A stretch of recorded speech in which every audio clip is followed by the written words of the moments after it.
Top of the day, people. It's the one and only. I go by the name of Jimmy Cool Wilder. That part.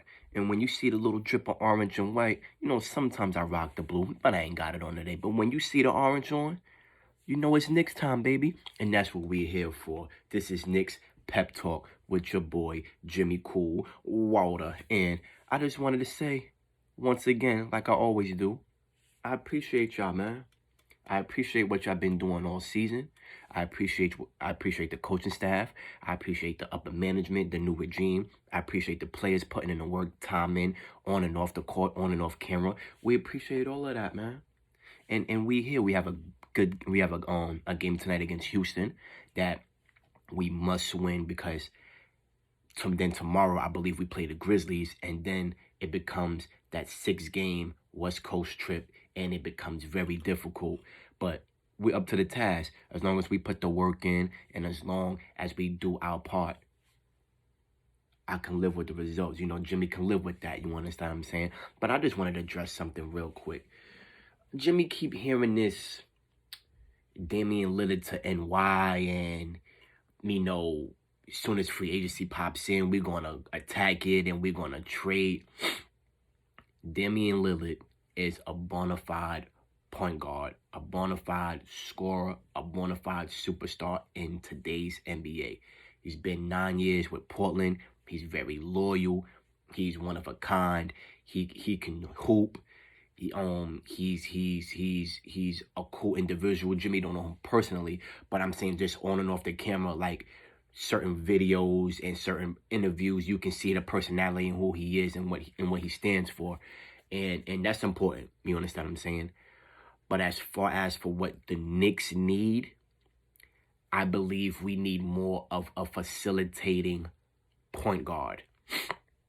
Now, I'm not saying that Damian Lillard does not have those qualities or attributes, but I feel I'm more of a need is like a Lonzo Ball, a Dennis Schroeder, like a CP3, like a Rajon Rondo when he was in his prime. We need somebody who's going to come in and be the coach on the floor, get our guys in their spots, and make the offense become more easier. We're going to run in transition. We're going to throw the alley hoops. You understand what I'm saying? We're going to feed the big man. We're going to get the shooters in their spots, hit them when they open. That's what we need. Now, I'm not saying Damian Lillard cannot do that. That's not Jimmy not doing no slander. But I just feel he's more of the scoring guard. And cool, if we can get Damian Lillard, that's cool, but we would have to gut a lot of our core pieces. I think they would want RJ, they would want Obi, they would want Mitch, they would want a lot of draft picks.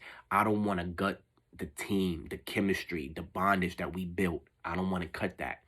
Now, hypothetically speaking, if Portland says, you know what, we just rebuilding and we just want 4 picks, I think we'll do that any day of the week.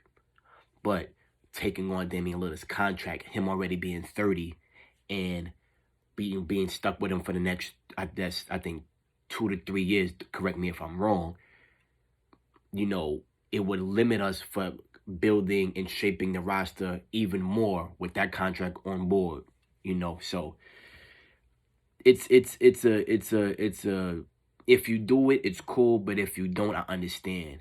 But I just feel that our approach needs to be more of a facilitating guard. Like Damian Lillard is that dog. Imagine him in the Garden, Randall, and if we don't have to give up nothing, just the 4 picks, RJ, Obi, quickly. If we still keep on the Knox, I don't know the situation with Knox, Rose. Then when Mitch come back healthy, got Mitch in the center. Alec Burks, we try to retain him. If we don't sign nobody else, we try to retain Reggie Bullock. Well, we will have some dogs. But I think it will stunt us financially. So I don't think that's a route that the new regime, the Knicks organization, is going to take. And like I said, Jimmy, just Jimmy's opinion. I love Damian Lillard's game. He's a dog. I will go to war with him in the trenches any day of the week. I just feel financially. Now, if he was a free agent and he came here and we was able to add him and some other pieces, then we'll be Eastern Conference contenders fighting to clawing, scratching our way to get to the finals. Call a spade a spade. But that's just my opinion. But as far as him coming here, I wouldn't mind, but we would have to give up a lot. So I don't want that to be our first option. You know what I'm saying? I think that Lonzo is a true possibility. And if we can't grab Lonzo, Dennis Schroeder, look at his game tapes. You understand what I'm saying? He's been under Chris Paul for that year in Oklahoma City. He's learned a lot. He has a good game. He plays the defense to a degree. Is he a lockdown defender? Is he locking down other people's stars? No. The way that the NBA is being officiated and stuff like that, you can't hand check. You can't do certain things. But he shows glimpses of playing the defense. He can pass the ball. He can shoot the three. You understand what I'm saying? He does a lot of intangibles that we need at our starting point guard position. But yeah, that's all I gotta say. Jimmy just wanted to throw his hat. I've been seeing the tweets, I've been hearing the rumors, reading the articles, Damian NY, and this is what happens every year. As soon as the Knicks get relevant and we do good, we have a good season, everybody and their mother wants to come here.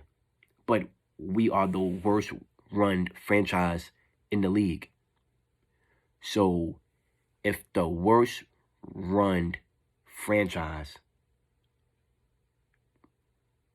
why would people want to come here? But they also say if the Knicks do good, it's better for the league.